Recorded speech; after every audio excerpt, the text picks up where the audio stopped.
नावावर माणसांवरच अन्याय केला, कोणाच्या उपजीविकेवर, शिक्षणावर, तर कोणाच्या संधीवर आपल्याच माणसांनी केला. शुभ संध्या माननीय अध्यक्ष महोदय, आदरणीय प्राचार्य, उपप्राचार्य, वरिष्ठ शिक्षक, निर्शीर विवेकी निर्णायकगण, शिक्षकगण आणि इथे उपस्थित असलेल्या माझ्या तमाम सैनिक मित्र मैत्रिणींनो, आज मी कॅडेट स्वरम छिद्रनाथ रासकर माझ्या नेहरू गृहातून तुमच्या समोर अगदी महत्त्वाचा विषय अरे माणसा माणसा कधी होशील रे माणूस मांडत आहे. तुला जन्म मिळाला माणसाचा, पण वागणं मात्र कधी असंवेदनशील, कधी क्रूर तर कधी स्वार्थी.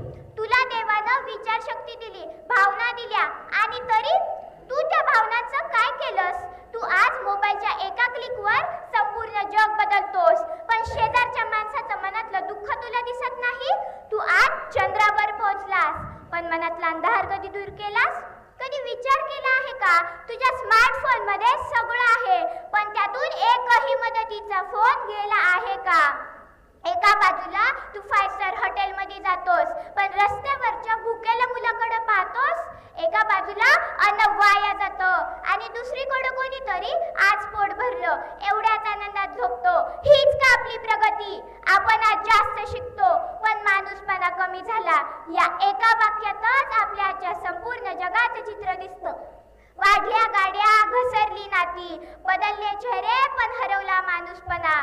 माणसांनी उभ्या केलेल्या 4 भिंतींच्या आत देव कधीच राहू शकत नाही. हे फक्त ऐकू नका, तर समजून घ्या. कधी रस्त्यावर अपघात होतो तेव्हा आपण त्यांची मदत करण्याऐवजी त्यांचा व्हिडिओ काढतो. ही कृती आपल्याला आधुनिक बनवते की अमानुष? म्हणूनच संत तुकारामांनी म्हटले आहे की माणूस मोठा तोच होतो जो दुसऱ्यांच्या वेदना समजू शकतो. माणूसपणा हे दुसऱ्यांच्या डोळ्यातील अश्रू पाहून आपले डोळे ओलावून असतं. माणूसपणा म्हणजे माझं नसतानाही तुझं दुःख माझं वाटणं. आता थोडं स्वतःकडे पहा. मुलगा मुलगी असा भेदभाव करतोस का? कामवाल्याशी कधी प्रेमाने बोलतोस का? एखाद्या झाड लावलंस का? एखाद्या वृद्धाची मदत केलीस का? या जगात श्रेष्ठ कोण? तोच जो दुसऱ्यांसाठी जगतो. हे शब्द केवळ सुविचार म्हणून वापरायचे नसतात, तर ते आपल्या कृतीत उतरवायचे असतात. आपण आज काय देतोय या जगाला?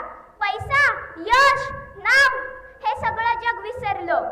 पण तुझ्यामुळे आज एखाद्याचं आयुष्य बदललं तर तुझ्या नावावर आशीर्वादाचा एक वेंदळा हात उठेल.